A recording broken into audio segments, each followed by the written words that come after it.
At Fiesta TV on DSTV. Congratulations on that great launch. Jay Foley on your team. History has been made tonight as we go across Africa. So kudos to you and your team. Getting back from multi-choice office, DSTV at Jolu.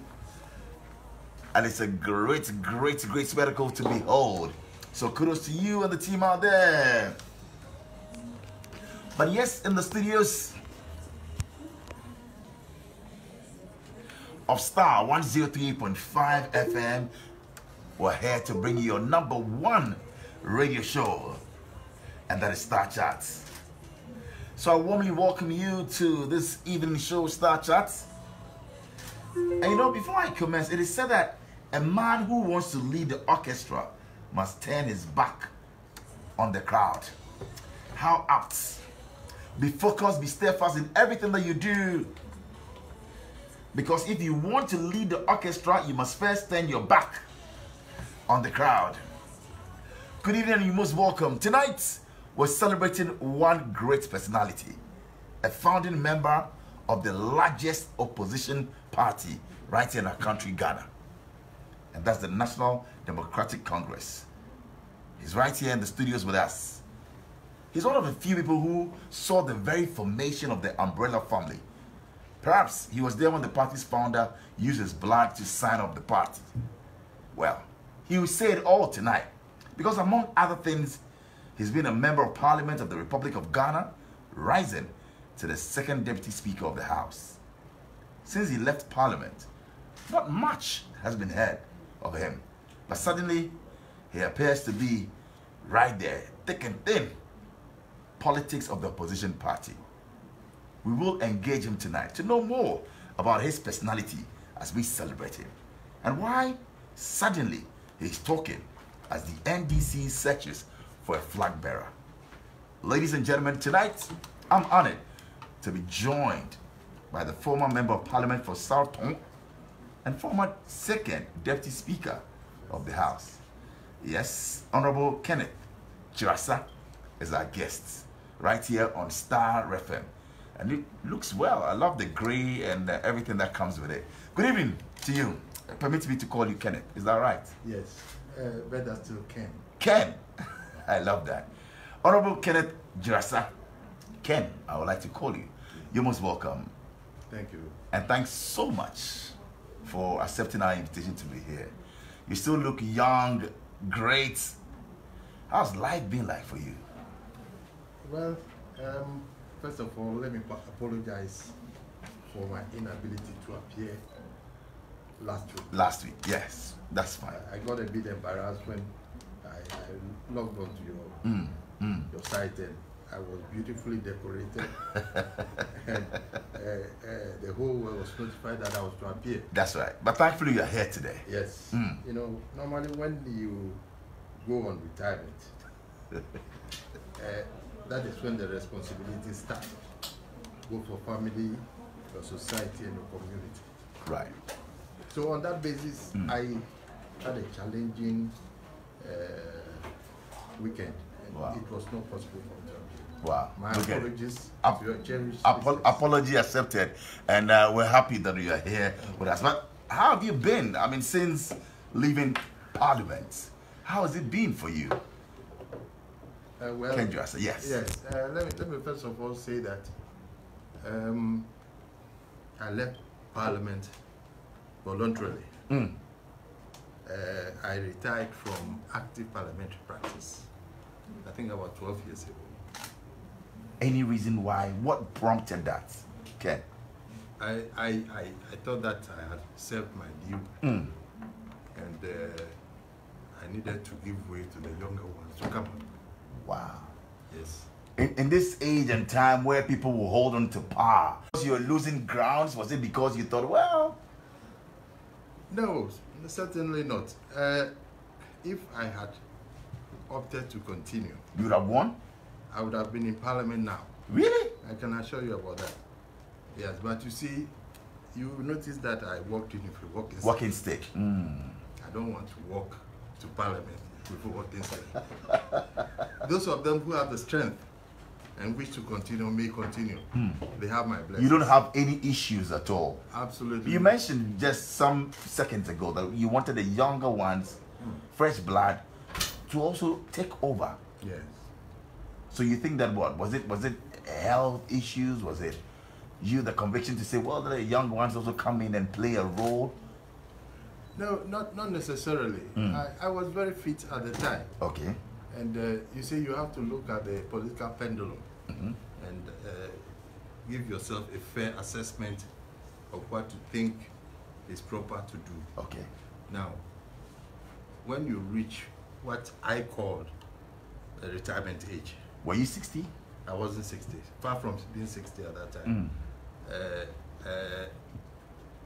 I looked into myself. Okay. Some introspection, as it were. And I realized that I needed to move from what I was doing into another area. And the other area was? Now, I had acquired sufficient legislative drafting skills. And I thought that that was an experience that I should share in a consultancy position or capacity. So you left Parliament to become a consultant? I did. Wow. Do you miss Parliament? Yes, I do. I do miss Parliament. What exactly do you miss? Your role as Deputy Speaker? Not necessarily. You see, Parliament was a blank slate when we entered in 1993. And we soldiered on at the time when we had to use our boots, the car boots, as storage for our parliamentary literature. Oh, you had no office? No. Oh. And when you had guests and you want to meet them, you have to drive, take them to your car, sit in the car with them. So we have started from ground zero. And I am very much impressed that 25 years down the line, we have these wonderful edifices. And thanks to the investments of governments that have passed, we are able now to say that we have one of the best parliamentary infrastructure. I can tell you that I have visited several parliaments in my 16 years, several parliaments, because I also doubled at a certain stage between the year 2000 and 2005 as the international president of Parliamentarians for Global Action. Now, PGA, as the acronym goes, is an association of individual parliamentarians drawn from about 120 countries with headquarters in New York. And so And you were the president? I was the president for 4 years. Wow. I did extensive travels. And you're saying that comparatively, Ghana has one of the best? The best, in fact, in terms of modernity. Now, I am preparing my memoirs, right? Okay. Now, and I needed to resort to some reference in the library. Right. I was shocked to see the state-of-art readiness or availability for me to access information. Absolutely. From Ghana's parliament. High tech. So we're saying that we are way ahead. Absolutely. There has been a good and worthwhile investment in the parliamentary infrastructure. And that you are proud of. Very proud. Do you get the time to follow developments in the house? In fact, these days, I have deliberately shut my ears. Why? At times, I do not see that we are entirely on the right track. Particularly issues relating to absenteeism, the fact that parliamentarians who we all consider to be honorable would come and write their names and then walk out and go looking for business to do, and the speaker would... You think that it leaves much to be desired? Absolutely. Are you disappointed in the current state of our parliament? To that extent, I am. But let me immediately and quickly add that the current parliament is composed of very intelligent, discerning individuals who can carry this forward, this parliamentary process, very, very far, provided we drop those items of conduct that tend to militate against the progress of the parliamentary process. On a scale of 1 to 10, you scored the current parliament what? 6 over 6 10. over 10? Yes. That's a little above average. Yes, but there's a lot of room for improvement. A lot of room. Can you say that as well for your party, the NDC? You see, I happen to have benefited from being an MP while we were in government, and also an MP while we were in opposition. Okay. The value is the same. The value is the same? Absolutely. Whether How so? it is NPP or NDC. How so? Now, Honorable, yes. It is because of the parliamentary structure itself.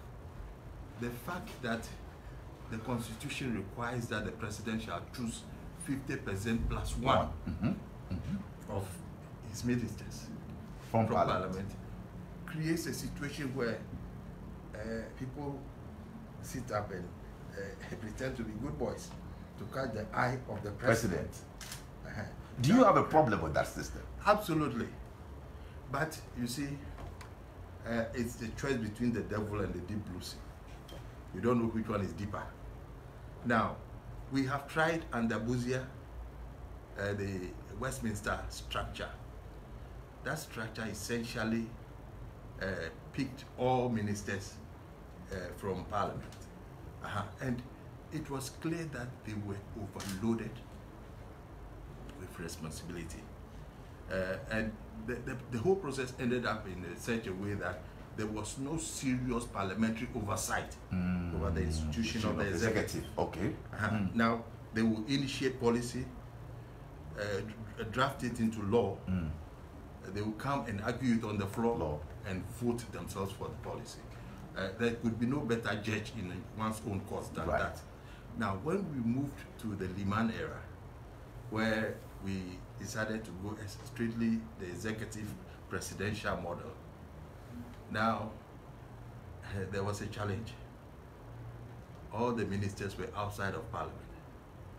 Being outside of Parliament, they did not have the mandate of the electorate. You understand? Now, but there is some error in our protocols relating to who is senior. Then shouldn't this be the best of systems in terms of you drawing 50 plus 1 from Parliament? If you're saying that outside Parliament, if you have all your ministers, clearly because you don't have the mandate of the people and it's by appointment, that is also not right. So maybe the current system should favor us. Why then do you have a problem with that? No, that is why I'm saying that it is a choice between the devil and the deep blue. Okay. The challenges with the current arrangement is that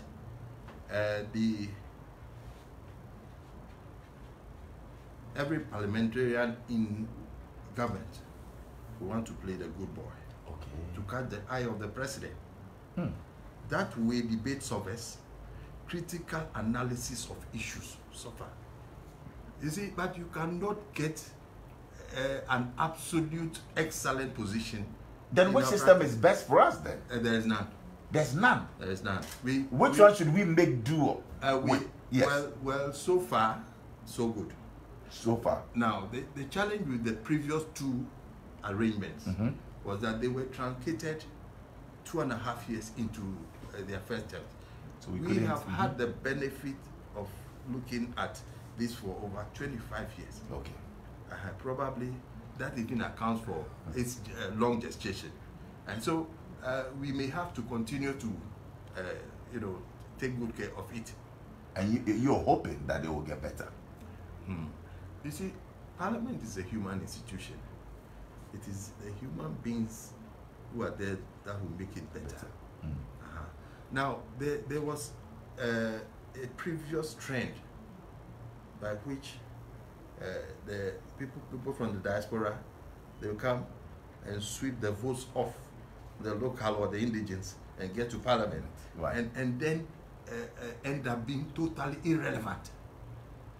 Because they have not stayed here for long, and they're not in touch. Absolutely not.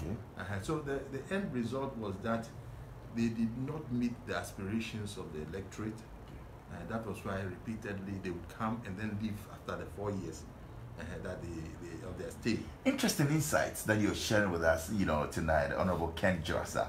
And let's get to your party, which you're talking about or speaking, about a lot these days. How's the NDC faring? In my assessment, it's not very well. The NDC is sick? It's not sick.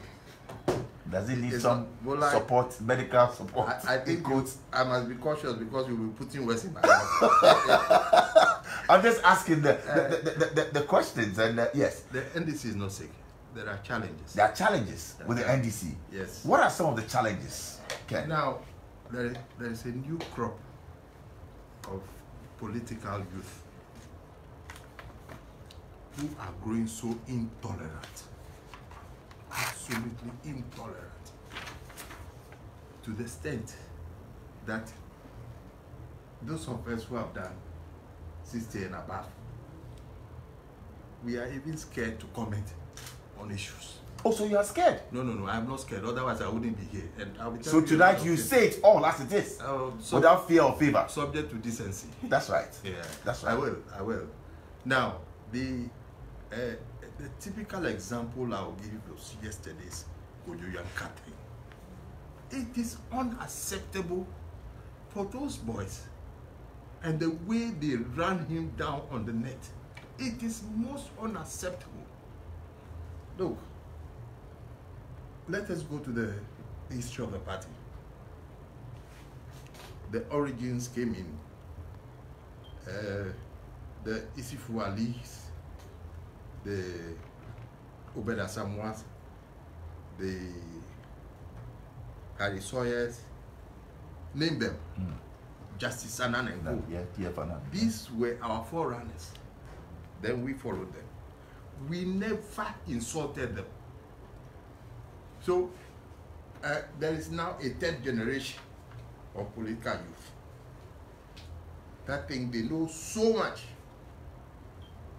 and the liberal environment that has caught up with us, particularly with social media. Absolutely, they are on a flurry of their own. And does that get you worried? Honorable Ken Dzirasah. That is the greatest challenge that I have, and for which reason I am saying that all is not well with us. Who should call them to order? Now, when you look at the trend, if, for instance, Mr. Kojoyanka, yes, very senior member of the party, makes a candid observation and says that, look, former President Mahama, your stature, your status is such that you should not descend into the arena of conflict or litigation. What can be more sensible than that? Are you getting me? Now, it shall not be heard that this little comment could provoke such a level of acrimony, as if we are being ousted. Oh no, ousted. They cannot oust us. They're too strong. They can't. They can't. As for that, they shouldn't dare. They can't. They can't. Look, you know what? Tell me. All those guys who are doing all these things. Do you know them? I have an idea, particularly the age bracket they operate in. Now, in 1993, some of them were toddlers. I am being frank, they were toddlers. And when we were all over the place building the party, that is why I have made reference to the Justice announced. Yeah, DF and Harry Sawyers. Exactly. Now, we copied them, and they came in with a high sense of humility, as a product of which we also grew up to be responsible. Honorable Ken Dzirasah, somebody will say that call them to order. You know them. You're the seniors in the party. Shouldn't that be an internal score to settle? Now, you see, there is a growing situation which I think is positive. For the first time, there is going to be very healthy competition for the choice of the flag bearership. There are some of them who are still living in the past and who think that by the stroke of the pen from the National Executive, Mr. A should go and be, by acclamation. So you support the numbers. Now, I heard the General Secretary, Honorable Johnson Esidun Ketia, say this morning on radio, precisely on Kasapa FM, that they have about 12 of them. You think that that's a healthy competition? Very democratic. My fear is we'll move into the territory of the NPP. 17. I don't want us to go that far. But you're okay with the numbers? Not necessarily. You see, when it happens like that, but one good thing about it is that it provides grounds for people to investigate the capacity of the individuals. Now, when people talk and they say that, look, the way things are going, why don't we structure the thing this way? And let us see how best we can run our campaigns. Anything that is said which smacks of some adversity against President Mahama is taken on by the political youth. Now, what they are doing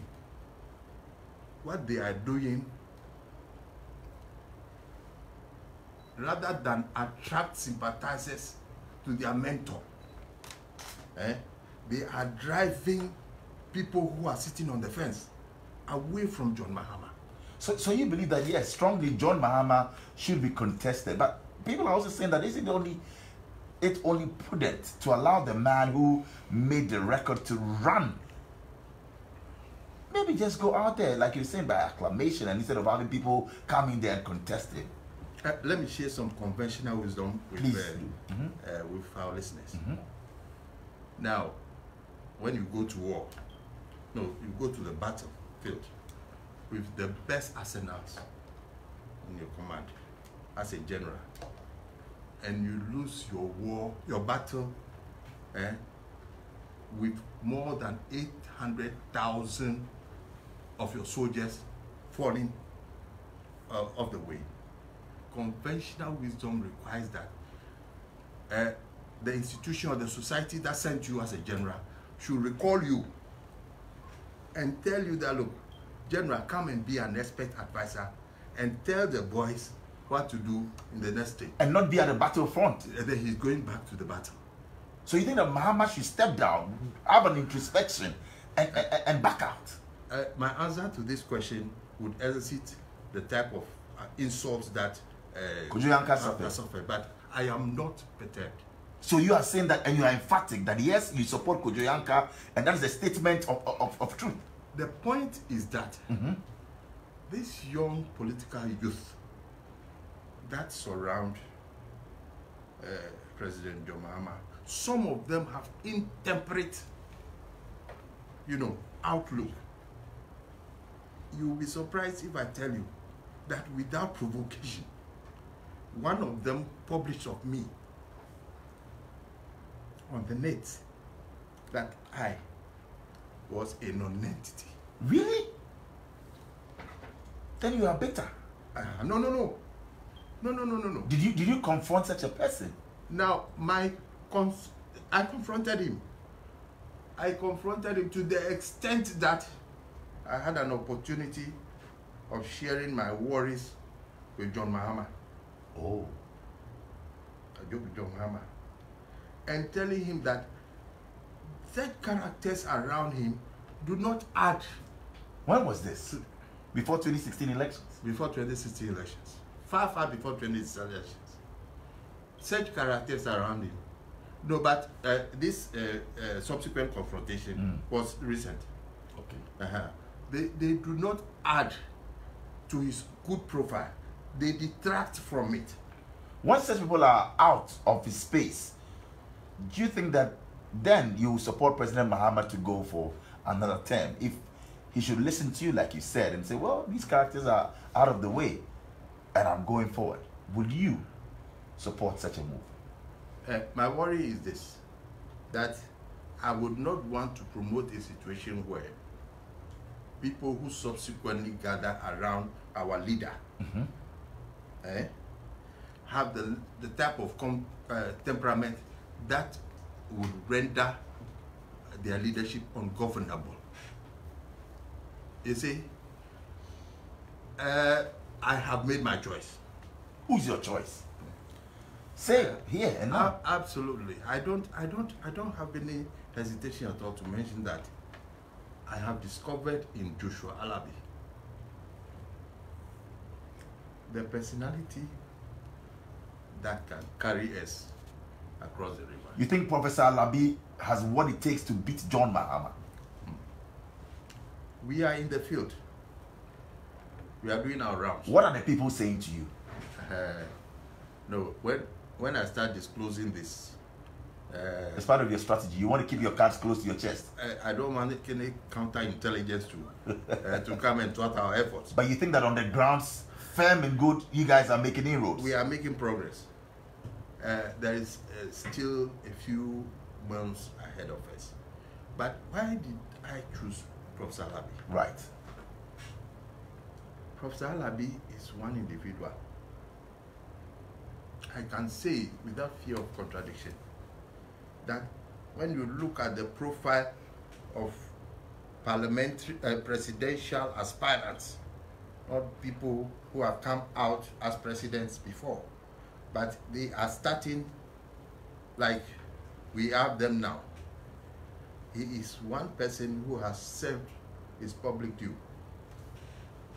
Now, Joshua Alabi, without the intervention of the state, was able to grow the Institute of Professional Studies, which was a proverbial commercial college, into the stature of a huge university now, which has become the center of reference in Africa. Now, he did this without a peso from the state. This alone is enough service that deserves, that merits us looking at him with favor. Now, the next issue is that in the political field, he has been a member of parliament, he has been a minister of state. Now, in our social circles, he's a strong, sportsman. He ever worked at the highest level of the Ghana Football GFA. GFA. And then also, he is a strong mover behind Accra House of Football, which is also my. So you believe that he towers over former President Mahama, by far? Listen to what I said. I'm saying that if we look at freshers, of course, freshers, running all the way from the first time that presidential contest started, his profile, he stands tall, is about the richest. Some say that you are upset with former President Mahama because he refused or he didn't give you any appointment. What would you say to people like that? Now, under Professor Mills, may he rest in peace, I had the privilege of serving as chairman of the Ghana Refugee Board. I had indicated to you that I voluntarily left Parliament so that I can focus on some consultancy. Now, when President Mahama came, he appointed me chairman of the Fire Council for 2 years, and then we lost power. Now, it is not on account of any offset. What we are building is a party, and if we want to build a party, we must place ourselves in such a strategic position that we are not found wanting in any respect, and this disrespect to elders in the party is a non-starter. It's a non-starter, and I would want to maybe step in the shoes of Kojo Yanka, say that I am going to offer an unsolicited advice to the political youth of our party. Please do. And that the advice is this, that if they must descend on every comment that individuals make in the party which smells of not being supportive of former President Mahama, and they wash those individuals in such a recriminatory language, insulting language, that in itself is a recipe for defeat for John Mahama at the polls. Yes. Now, why? Didn't we all insult Nana Akufo-Addo? And he won. Did you see that coming? In 2016, towards the latter part, did you see that, yes, the MPP really were going to win this? No, I didn't see it. And that is how tricky the voter is. The Ghanaian voter is becoming so sophisticated. You thought John Mahama was going to be retained? Yes, I thought so, sincerely. Did Mahama cause his defeat? I would say that circumstances militated against the victory of the NDC.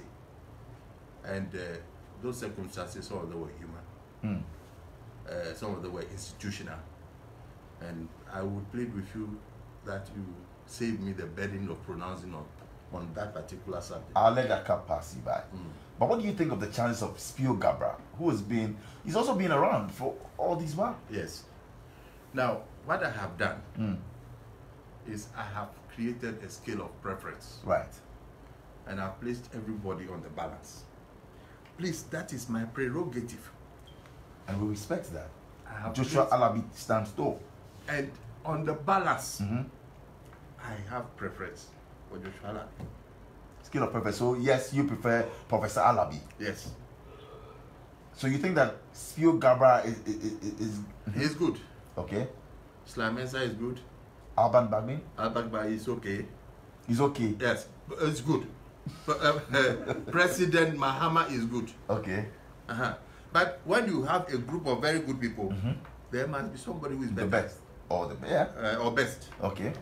That is why I created the scale. And that's Joshua Alabi. I think so. Do you have opinions on the recent comments by Mr. Bagbin? What do you make of it? I know for Bagbin, at times he uses very strong language. I've worked with him for several years. My first disappointment about Mr. Bagbin had to do with a situation where he was minority leader.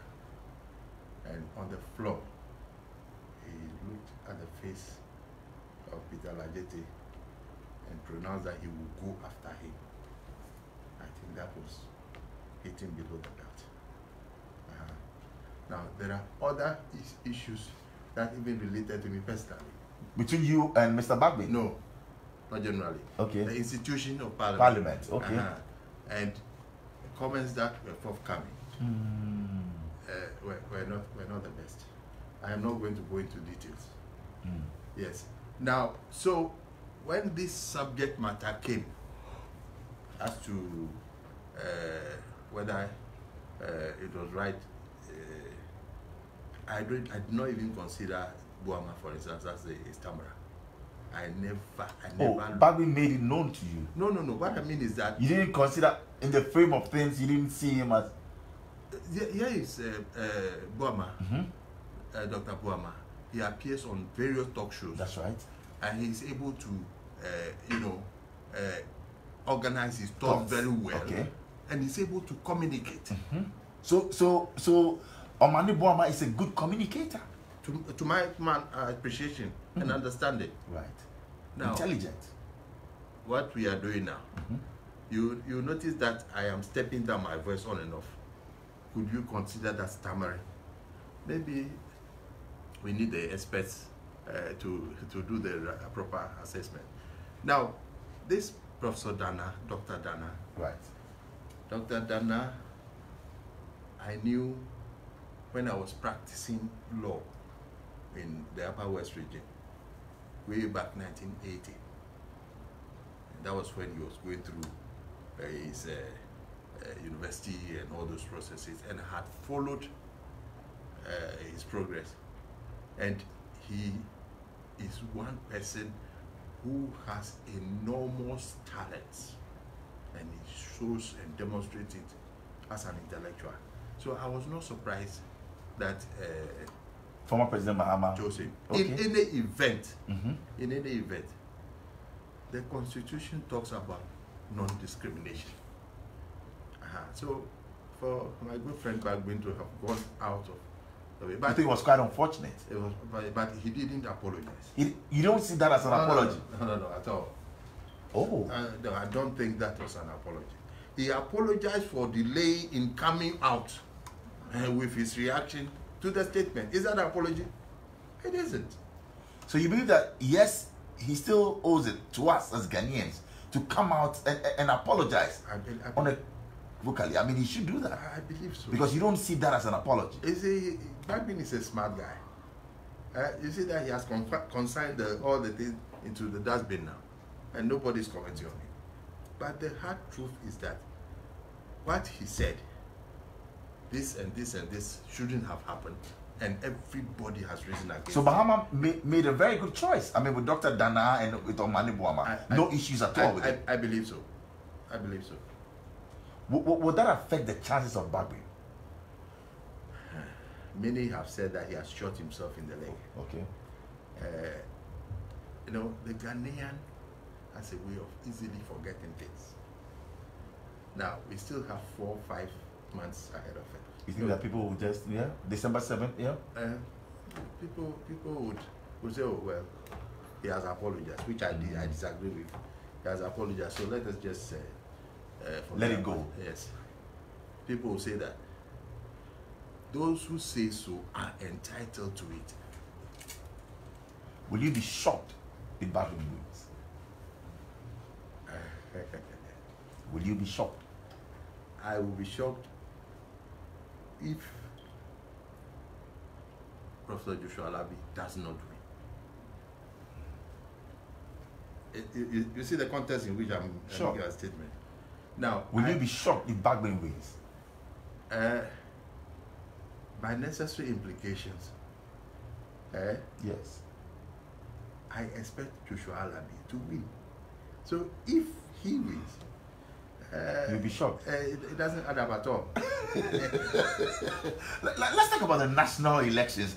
Would you support Madam Betty Mode for national chairperson? You see, everybody who is vying for the national chairmanship, one way or the other, is a friend. Oh. Yes. Look, we have stayed together in this family for God knows how long. But you should have a choice. And now, really, I'm going to go to the positions and ask you for your opinion as well. Do you think the Betty Mode will win? Now, or you have a favorite, just like you have for the presidential slot? No, let me put it this way. You see, Bola, you are a sharpshooter. I'm asking the question. So. Yes, I know you are, but I would decline to respond to the question the way you are putting it. What I can say is that all those who are coming on board are fine gentlemen and ladies. They have the capacity to lead us into victory 2020. Now, any of them that comes up victorious, I am willing and able to support. Okay. Yes. Wow. Yes. So that answers for all the other. No, I was just going to ask you about Koku and Yidoho, and I see you get here. That is a difficult situation. Oh, really? General has been around, and people feel that, well, it's going to be a landslide victory for him, or no. smooth sail. The reason why I say it is a difficult situation is this: that we have tested and found how capable General Mosquito has been. Now,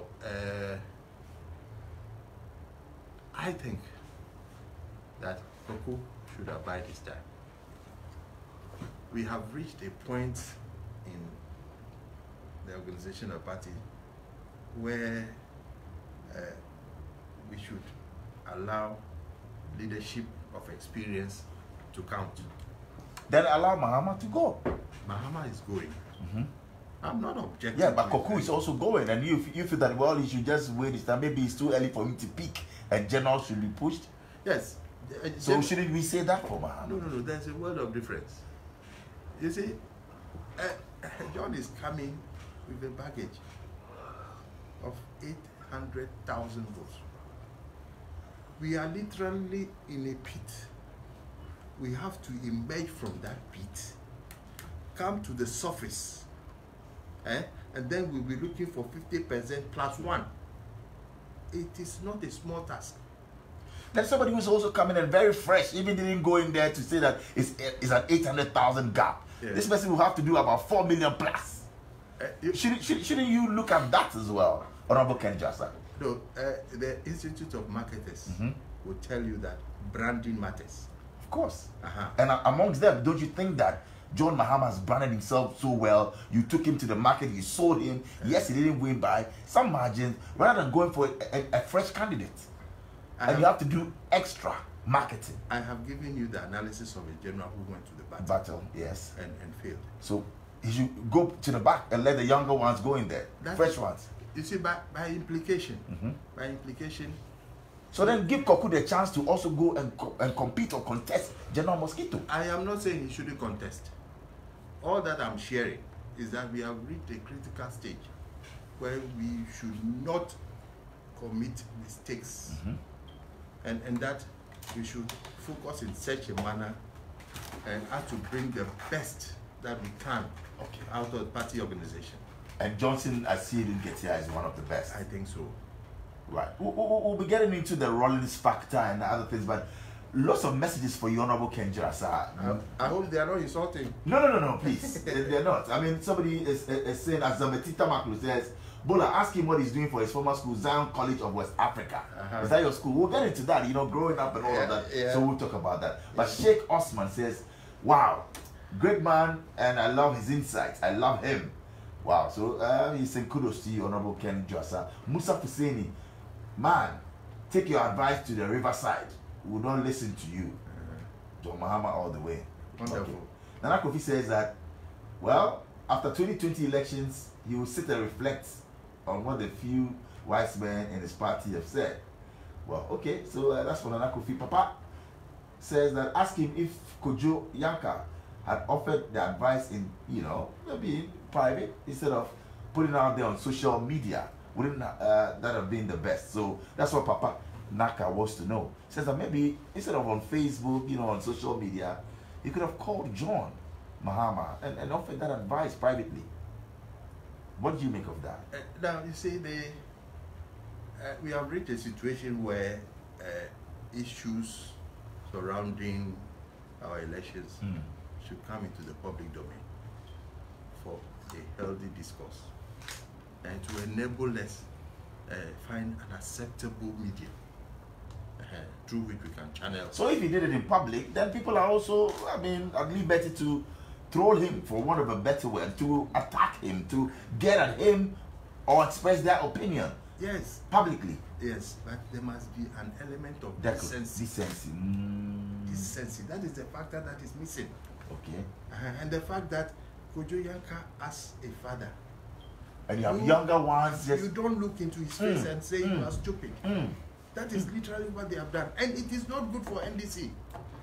I think that our Council of Elders should step in and restore some form of order. And may I also say that this is a golden opportunity for John Mahama to call his boys to order. All right, Kosi Laga Nyanto says, elders give advice in private, but not to run to the media for publicity's sake. Kojo Yanka should have known better. All right, Kosi. And he says that I'm surprised Ken doesn't want to be criticized, yet he's criticizing JM in public.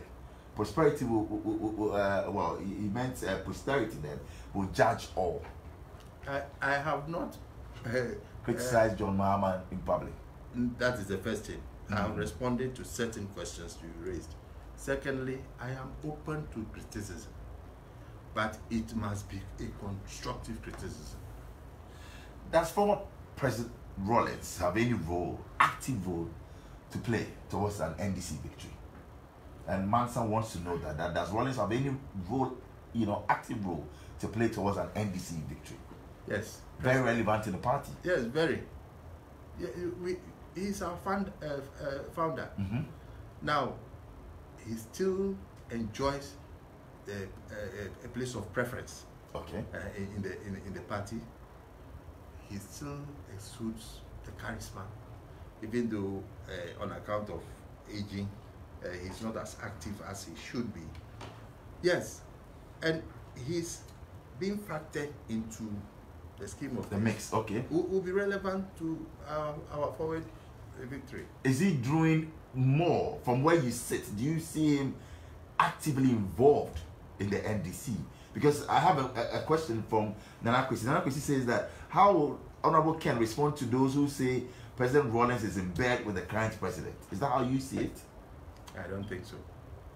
I don't think so. First of all, President Rawlings is our father. Now, everybody who has intentions to contest for the presidency has gone to him. Right. Now, if John Mahama visited him and he became the subject of public discussions, and others went and there were no cameras following them, that doesn't mean that he is in bed with President John Mahama. Okay. Yes, okay. I do. But I saw that with Guzi Tano and it was open. Great one. You welcomed that as well. You mean with President Rawlings and Guzi Tano? I didn't see. You didn't catch that one? Oh, yes, yes. He went to him as well. Yes, there's nothing wrong with it.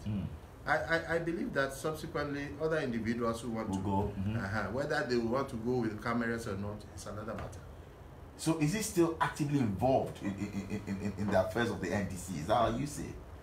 You see, as I said, President Rawlings currently should be a father for all. Okay. And I believe that to that extent he is performing that role. That role, all right, all right. Well, does Guzi stand a chance? Your take on that? Guzi is a friend. Okay. You see, when I talk of people coming with baggage, Guzi is coming with baggage. Yes, some baggage. Now, he had left the party, formed the what's the name of that? Reform Party. Reform Party. Right. And when Professor Mills contested Nana Akufo-Addo, and there was a need to go a second round, where he moved to was not the best. You see, we do things, and these things tend to haunt us. Yes, I think that is the biggest challenge he has. But the Ghanaian has the capacity to forget and forgive. Interesting. Enormous capacity to forgive and forget. Yes, otherwise, Guzi shouldn't even dare to go and pick up a phone. Oh, no. Is that what you say? Absolutely not. He has every right to. Democratic right. Right. Guzi, but you think that he's coming with a lot of baggage? That is what I think. We'll get into your personal life and we'll get to meet you the more. But how would you grade the Akufo-Addo government so far?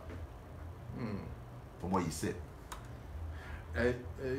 You see, my understanding or appreciation of governance is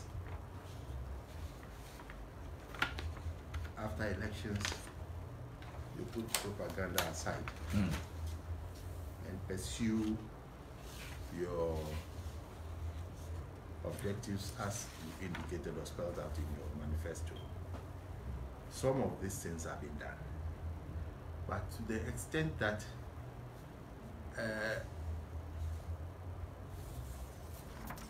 the governance process is not yielding to criticism, not that it is not yielding to criticism per se, but accepting criticisms for the purposes of improving the lot of the Ghanaians. Let me give you an example of the free HSS. Excellent program. Oh, you support the free SHS? Absolutely. But whether the timing is good, is the timing good or bad? Whether the approach is good, whether the circumstances in which we find ourselves, is this the right time for the it? right time, is another matter which we should And that's what I'm contend. asking you. Is this the right time, Honorable Ken Dzirasah? It has been implemented in fulfillment of what do you call it, a manifesto pledge. Yes.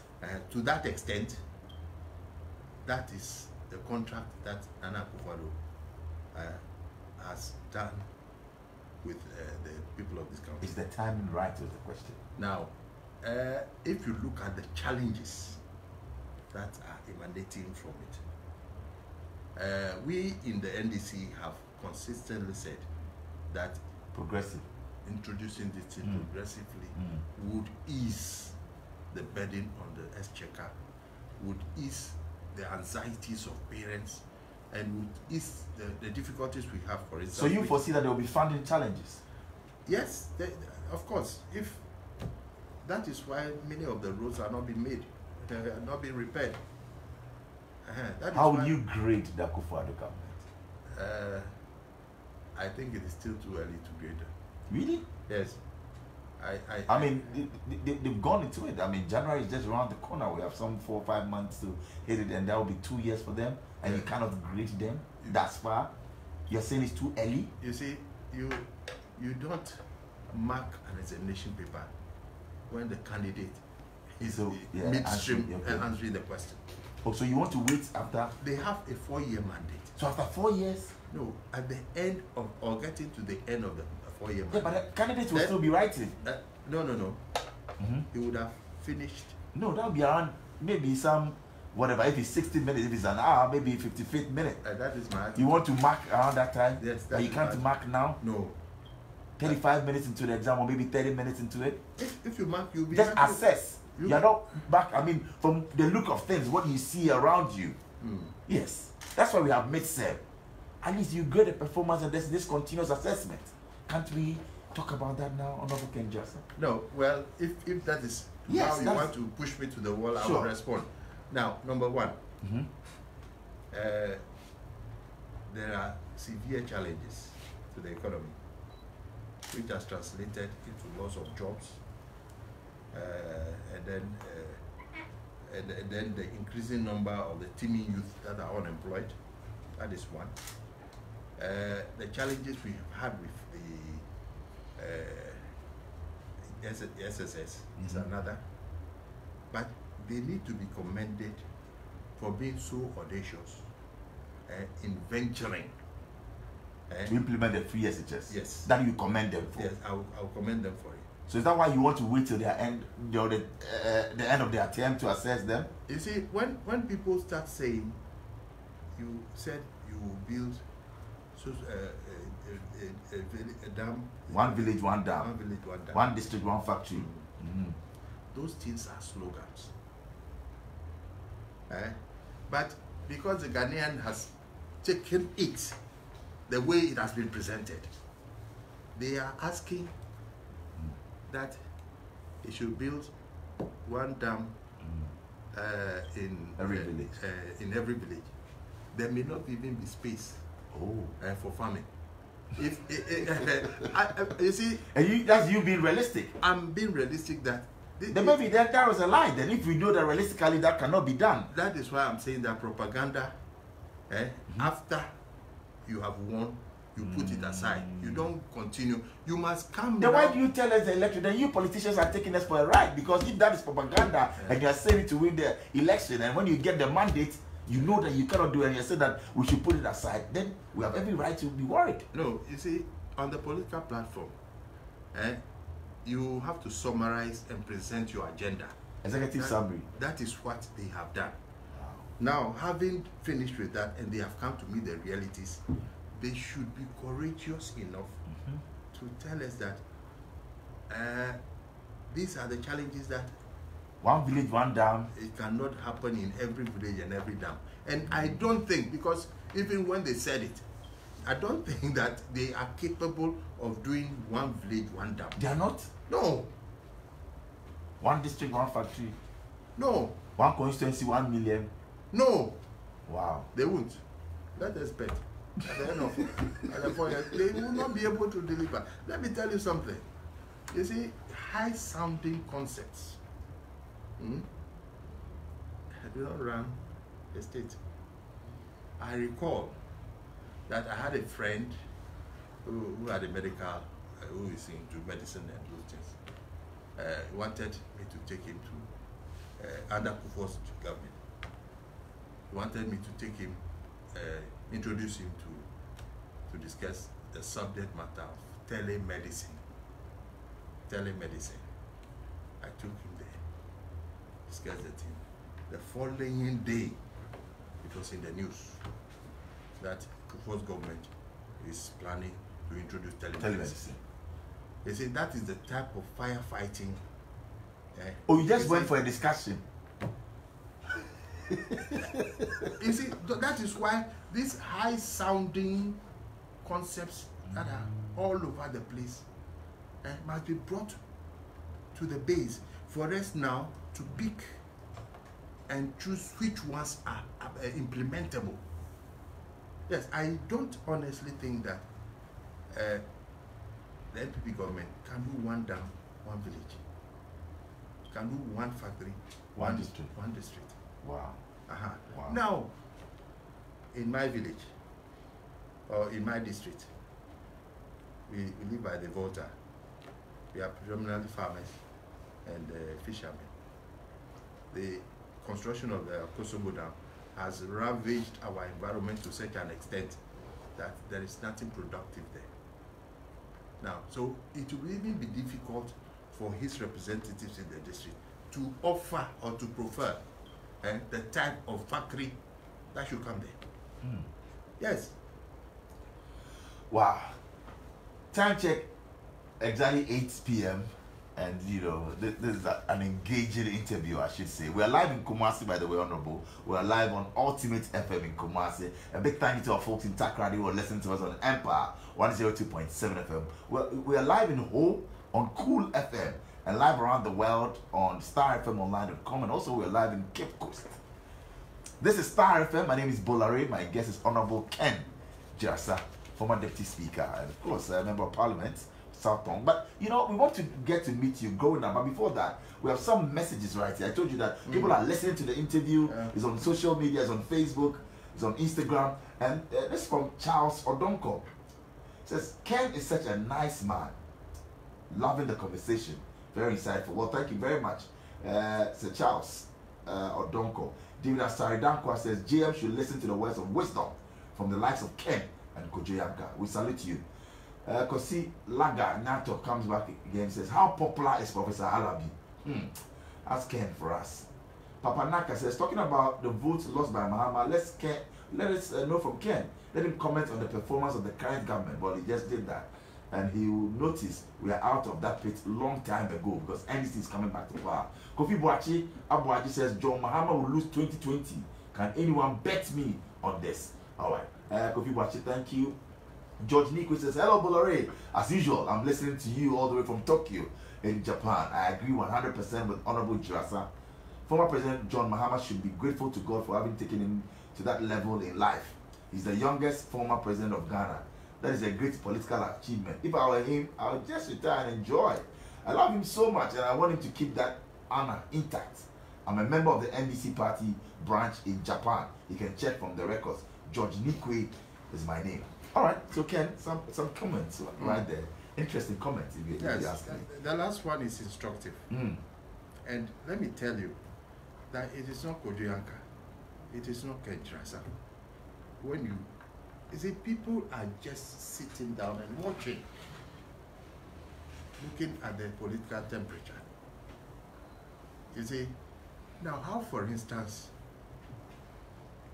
do we market somebody for one term in the likely event of defeat at the polls? Then we now go about marketing a fresh face. You see, so it is better, for instance, to market Spiogabra, to market Joshua Alabi, to market Sly Mensah. I made a statement and they took me on that when I said that it will be difficult to market John Mahama. John Mahama. Some of the young boys took me and they watched you to cleaners. Wow.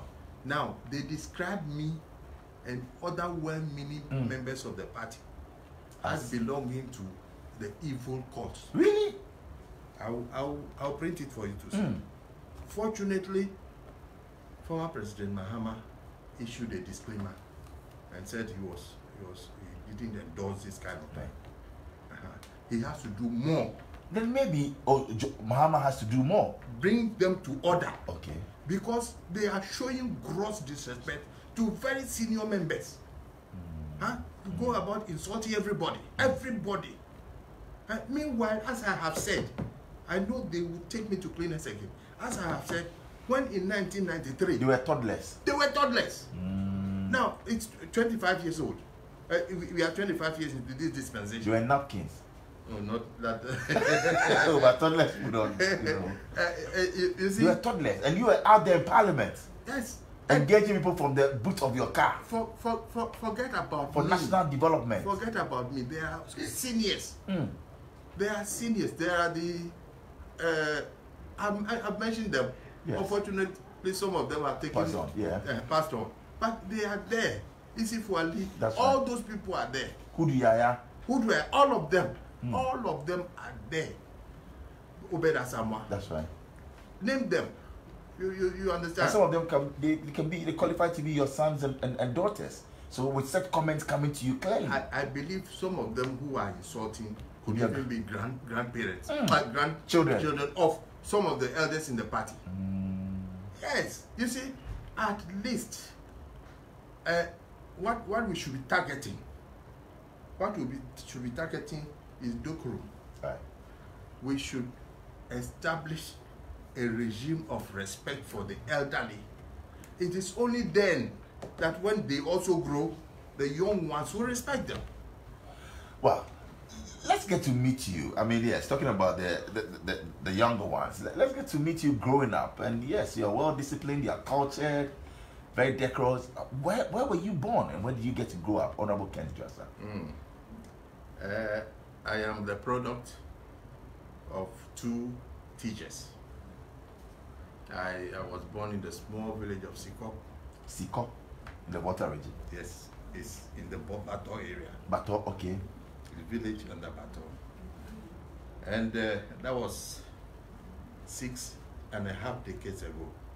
Wow. So I am running into 65 years. Yeah.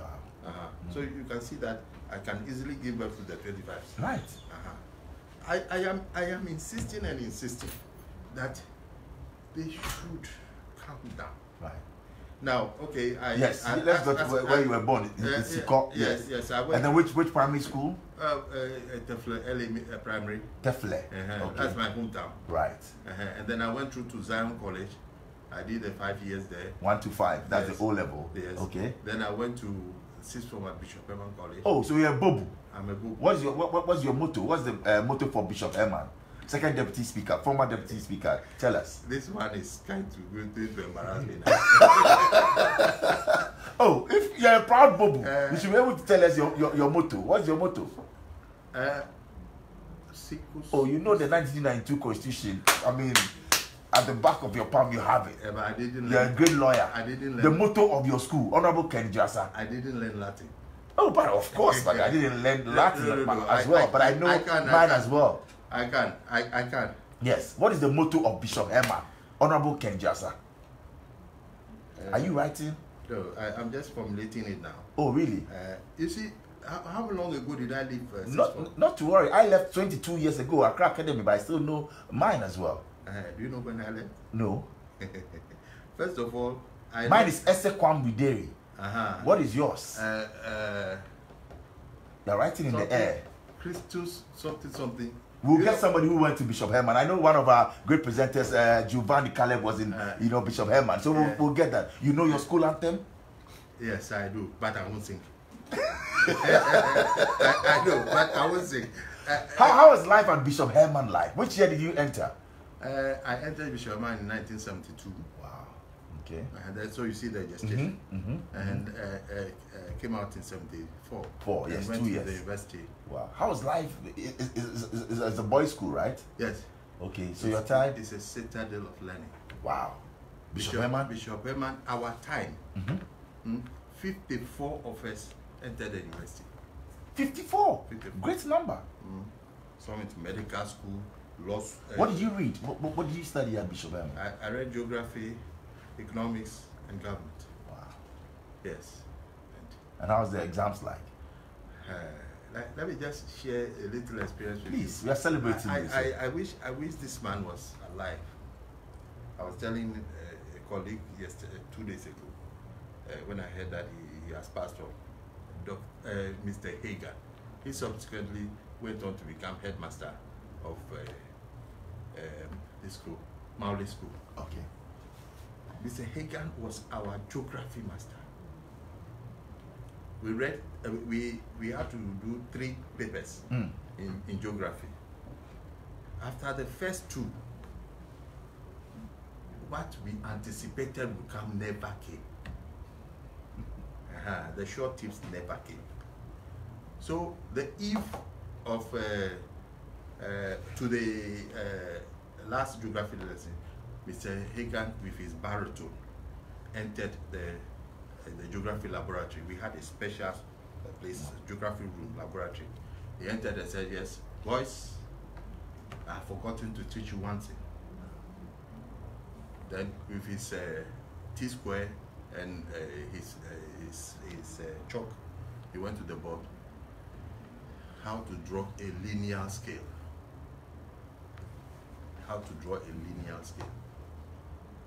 When we went, the first question What's that? Draw a linear scale. You see, at times we do not have regard to our teachers, but it is they who make it. Yes. I'm saying this as a tribute to him. To him, Mr. Hagan. Mr. Hagan. He's deceased now. May his soul rest in perfect peace. So life at Bishop Herman, at that time, Bishop Herman, your girls or what? Ola girls? No. Which one? Oh, no, our neighbors. Your neighbors?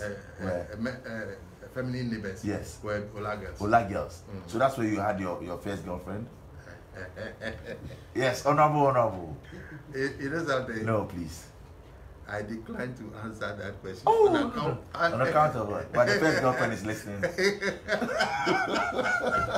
No, I'm bringing back memories. I'm bringing back memories. No, that was not. Well, that was your second. Where you got your, not from Ola girls. Not from but from Ola where? girls. From the town. Oh no. Wait, I was from a mixed school. Oh, okay. Before you got so you had one at the Zion school. Yes, I had. Oh, okay. Wow. And you continued with her till university, or you dropped there along the way? Bola, are you not being too... Oh, no. We're getting to know you, and we're walking down memory lane with you. No. So you were with her till you got to university, or another one came your way? There are certain things that should not suffer disclosure. Oh, but you've been around. In a renowned public platform like this. No. But you've been around. Yes. No. Do you used to party? Do you used to entertainment? Were you into music? Those days, by the standards of those days. Right. I used to be a vocalist. Oh, okay. You used to sing. What kind of songs? R&B? Were they there by that time? Oh, yes, we had rhythms and blues. We had. Oh, okay. Well, high life. What were you doing? Reggae. Oh, you used to do. Your favorite reggae song will be. There were many. Your favorite, I said. Will be which one? There could be favorites. Really? Which one? From Bob Marley? Is it? Yes, Bob Marley. You see, questions like these are difficult to elicit information from. You see, I have to... That's why we're bringing out the best in you. I know, because you don't normally talk about some of these things. So it's exciting to know that, yes, you have your other side, apart from the law and, parliamentary proceedings and all of that. There's also that cool side of you. And good to know. So what kind of reggae songs then? Oh, the usual Bob Marley, especially Jimmy Cliff. Oh, Jimmy Cliff. Those days. Maybe we'll play a Jimmy Cliff, for you to wind down. Any favorite from Jimmy Cliff? Anyone? Anyone will be fine. Anyone will be fine. So but you had discos, or you call them what? Nightclubs back then, or discos? What were they called? You used to frequent the discos. No, it was only when we came to Accra. Accra, okay. I had some 2 naughty friends. Wow, but you were not naughty. They were. By acquisition, I became part of. By extension, by association. When you say naughty, what were you into? Oh no, clubbing. Oh, clubbing. You used to club.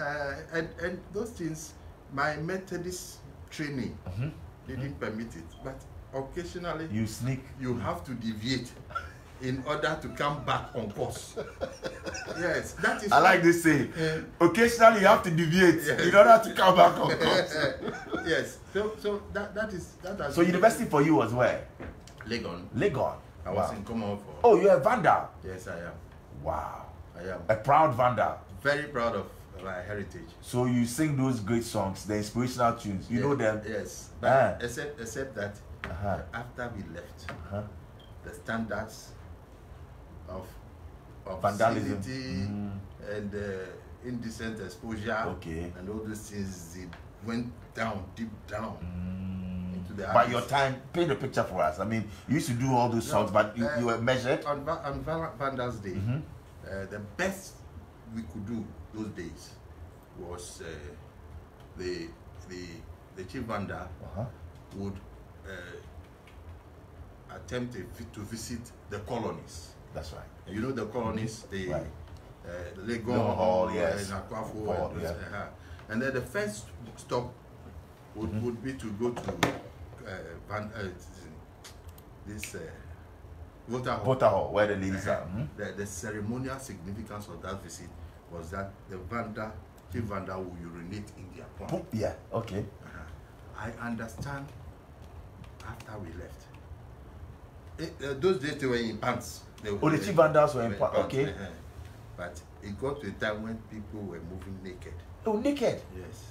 And that's why I say that the standards went down. But it is a very pleasant experience. You loved your time at Commonwealth Hall? Yes, as a youth. An adolescent or a teenager in transition to adulthood. You had a lady at Voter Hall? No. Oh, so you were a chewer on campus, or you had an extend? I had an extend. Wow. Honorable. Fantastic. Extend in the Voter region or in Accra? Accra. Wow. I will want to put you here and you answer these questions.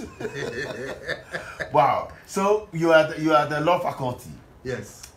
Walk us through back then in the what? In the 60s or 70s then? 70s, right? Yes, 70, 74, 75, 76, 77. Wow. You know, one significant thing I may have to mention is the fact that Mr. Chachu Chikata, for instance, was one of our lecturers. Oh, Chachu was your lecturer? Yes. He started lecturing virtually around the age of 23. Chachu was a lecturer at age 23? Yes. Wow. Yes. And a good brilliant, one at that. sharp guy. Good one at that. So Chachu lectured you? Lectured me. And you're 65 now? So you can imagine when he started lecturing and how old he would have been. Wow. We'll play your Jimmy Cliff tune, and I have Now and Forever. I think that we can get this is a cool one for you, for an evening like this. I didn't want to go the occasional, Jimmy Cliff tune, but I hope you know this. It's good. It's good? Right. So enjoy it, and we'll be right back. After that, we'll go for a short break. When we return, you'll be calling us on 0302231144, 0302231145. Honorable Ken Dzirasah is right here. Your questions for him right here on Star FM. Yes, boss. Star 103.5. So that's a commercial, right?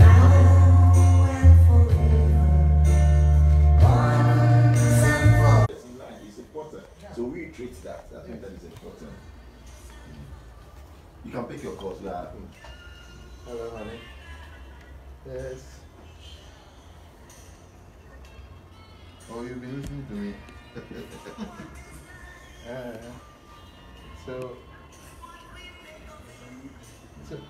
So did I answer? I answered well, eh? Is your mother? Is your grandmother also listening? Is your grandmother also listening?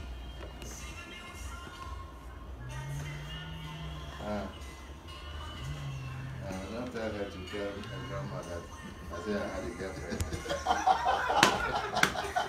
Oh, it's okay. Okay. Bye-bye. Okay, let's go for it.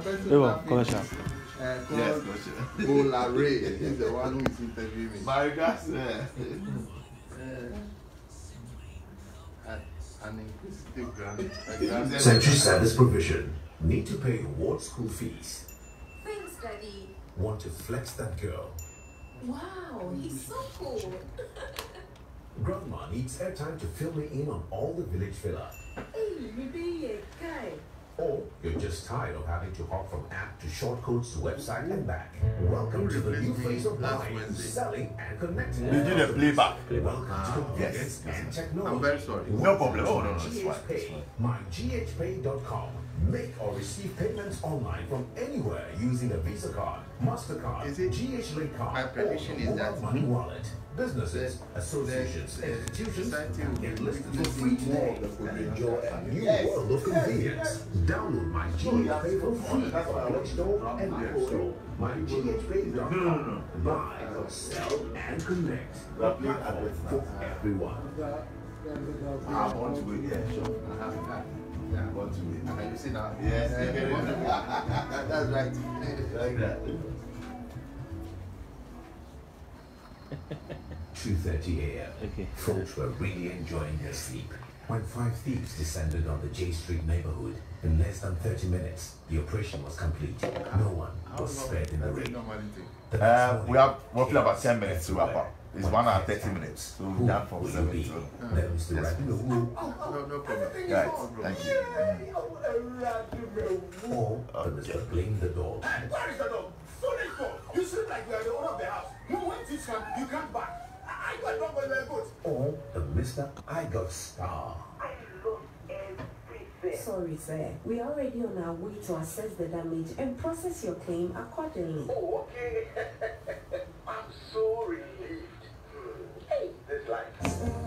Star Home Policy makes all the difference. Somebody wants to know whether you support the conversion of Commonwealth or into a mix or like you've done for Katanga. I don't do that. Okay, Call so 0302-245-906-08. Star Insurance, I know your solid partner. if they venture, Commonwealth guys are going to Security go does naked not- on the corridor. yes, And be knocking at the doors of the women. Women, aha. Can I have some sugar? they dare not. Yes, Aware. they shouldn't. Is Ghana's #1 secure network surveillance camera system with megapixel lenses, night vision mode. Robo surveillance is perfect for homes, schools, office complexes, construction and mining sites. Robo surveillance, video monitoring from everywhere. Sold and distributed by Trial Security Technologies. Contact 028-921-0392 or simply type #TrialProtectsGH on social media. Star 103.5 FM. Simply the best.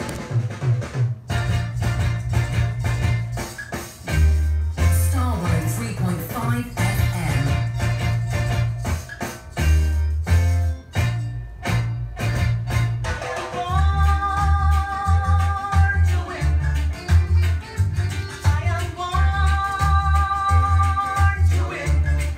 Star 103.5 FM. Turn upside down. Yeah, yeah, yeah. I've been cast aside and been despised. But I'm Daniel in the lion's den. Jonah in the belly of the whale. I'm not alone, so I cannot fail. No, no, no. And I'm born to win. Born to win indeed. Like Jonah in the belly of the whale, Dan in the lion's den. Ken Dzirasah says he's born to win.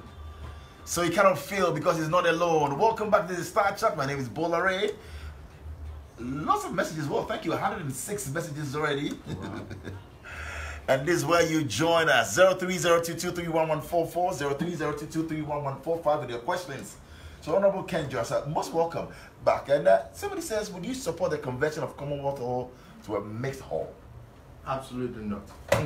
They've done that to Katanga, you know, Unity Hall, and the others at Tech. Yes, if they venture, I will lead a crusade. Oh, you lead a crusade? Yes, and encourage the young boys to walk naked on the corridors. Oh, you encourage them? And knock on the doors of the women? And for what? For sugar. If they, so if they try to turn Commonwealth Hall into a mixed hall? No, it won't even happen. Let us not debate it here. Wow. It won't happen, and it shouldn't happen. Katanga and those halls are second generation, halls.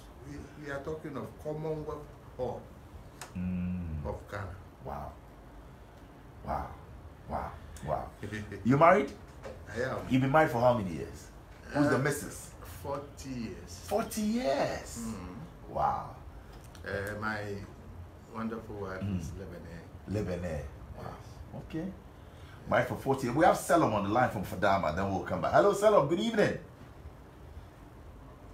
Yes, many thanks for joining us on StarrChat, right here on Star FM. Let's hear you, Selim.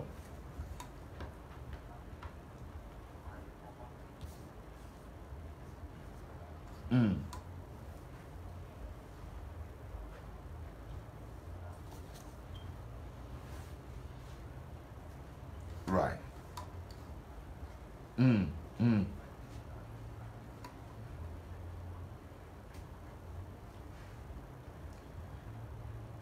Right.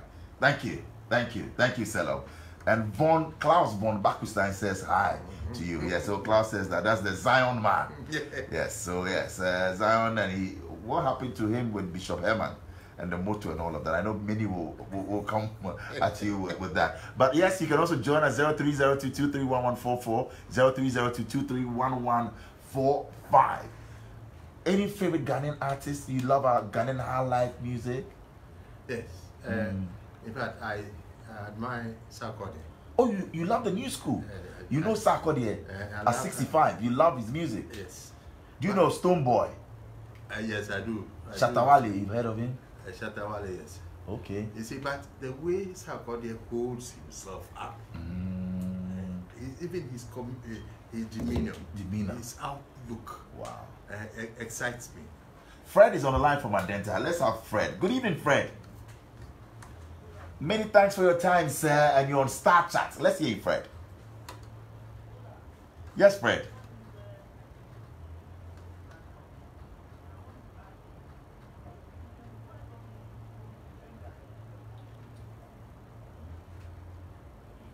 To the point how?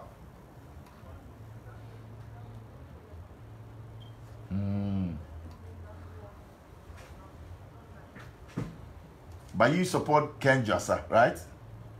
All right then. Well, so he says that he's in love with you, of course. Of course, he likes the way you carry yourself, and he's saying kudos to you. So yes, you love Sarkodie. Yes. And his music, the way he carries himself as well. Wow. So he's your top artist in Ghana now. Yes. Sarkodie. That's a huge endorsement for him. You love our new school music, the Afro beats and all of that? You jump to them?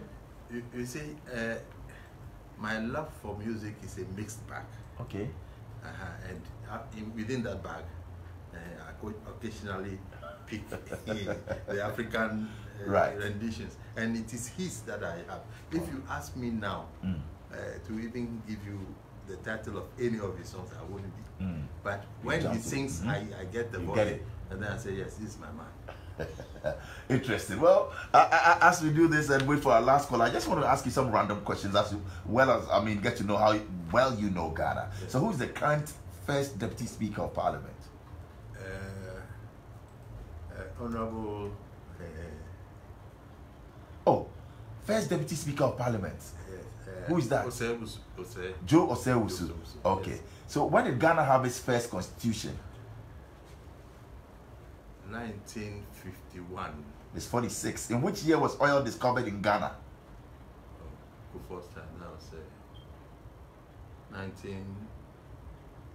Who's the new chair of the Electoral Commission? That's for that I know. Who's that? Jane Mensah. All right. Who was the president of the bench that heard the election petition case? Justice Atuguba. Yes, William Atuguba. The name of the wife of the late Professor Mills. Nado Mills. Nado Mills. We'll leave it here. So as we wrap it all up, we're saying a very big thank you for accepting our invitation to be here. And we wish you the very best. But before you go, from where you sit, your views on the performance of the minority so far. Yeah, the minority group in Parliament, I am very happy that they are holding government accountable. But for their incessant intervention, matters like the Ameridi and a few others wouldn't have come to the surface. So you salute the minority. I salute them. Right. Quickly before we go, this is it, and we want to pick it right here. Our mystery question.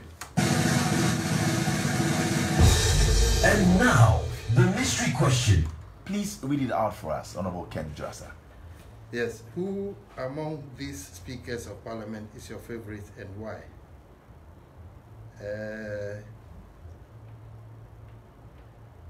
Yeah. So the names are. The names are Joyce Bamford Ado, Edward Do Ajaho, Right. Virginia Pisechu Hughes. Now, who's your favorite? No, I have a wonderful vent through which I will escape from this question. Now, in respect of Joyce Bamford Ado and Edward Do Ajaho, I have not had the benefit of directly witnessing their performance. Okay.